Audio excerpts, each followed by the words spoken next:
A day in the life of a full-time housewife. So for today's video guys ay mag-floor wax tayo. Dahil nga wala naman akong ginagawa, ayan ang naisip ko, ang mag-floor wax. So bago ang lahat ay magwawalis muna tayo kasi syempre pag hindi natin naman winalisan guys, parang ang rough naman po, nagpupunas tayo, diba? May mga dumi-dumi habang nag-floor wax, kakakapit yan guys. So dapat malinis bago tayo mag-floor wax. So dahil yun nga, ako lang mag-isa ulit at wala yung mister ko nasa work, ay naisipan ko mag-floor wax at ibaling sa ibang bagay ang aking iniisip.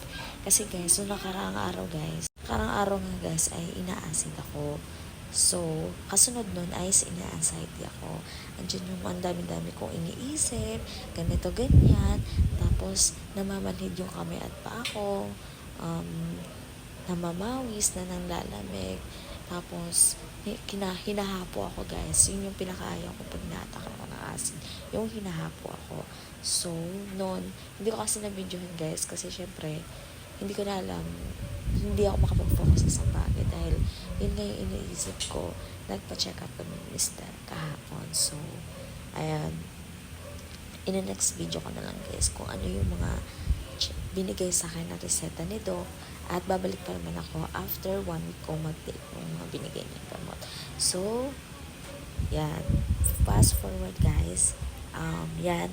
Ang haba niyang pinagpo-floor wakan ko. Meron yung sa kusina hindi ko na-take sayang. Pero, ayan. Ang hirap niyan. Yung pag-upo at tayo-tayo guys, yan yung parang ang sakit sa tuhod, nakakangalay, and yun. So, kahit pasok na ako dyan kasi, pero syempre nasimulan ko na, hindi ko na siya pwede pang hintuan kasi tatama rin ako lalo guys. Dahil wala naman akong ginagawa, ayan. Tatapusin natin yan guys. Lahat ng kasuluk-sulukan ay floor wakan natin. So, after matuyo-tuyo guys is naglampaso na ako para mailagay ko yung mga yung mga gamit sa pwesto nila. So, yan guys. Nakakangalay siya guys actually. Pero nung elementary ako guys, gusto ko yan. Hindi. Yung parang, alam mo yun guys, yung ihilayin yung kamay mo, tapos nakasakay yung paa mo dyan sa coconut husks, matawag yung hacks. Yan. Yan yung mga ginagawa namin nung elementary kami.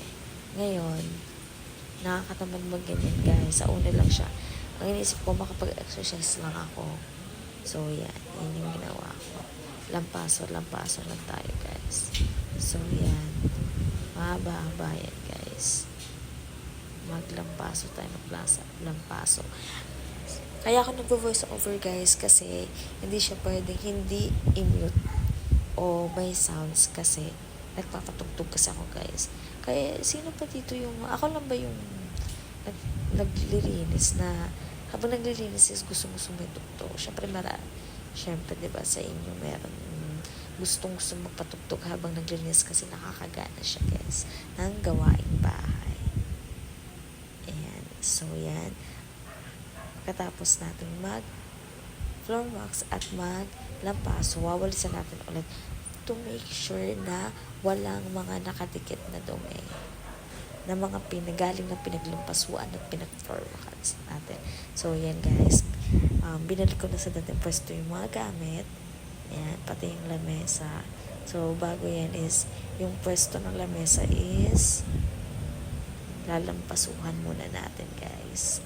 Yan, lalampasuhan muna natin siya guys bago natin ibalik sa pwesto. So, nangangalay na ako niyan guys, pero yun lang, need ko tapusin kasi tatama rin ako pag kinintuan ko siya. So, sayang lang guys kasi hindi ko na isama pag video yung kusina. Yan lang yung sala yung na-videoan ko. Nagpo-floor wax ako. So, malapit na tumatapos guys. Thank you sa lahat na nanonood. Please like and subscribe my YouTube channel guys. Siyempre, support lang guys. So, this is it. Thank you for watching guys.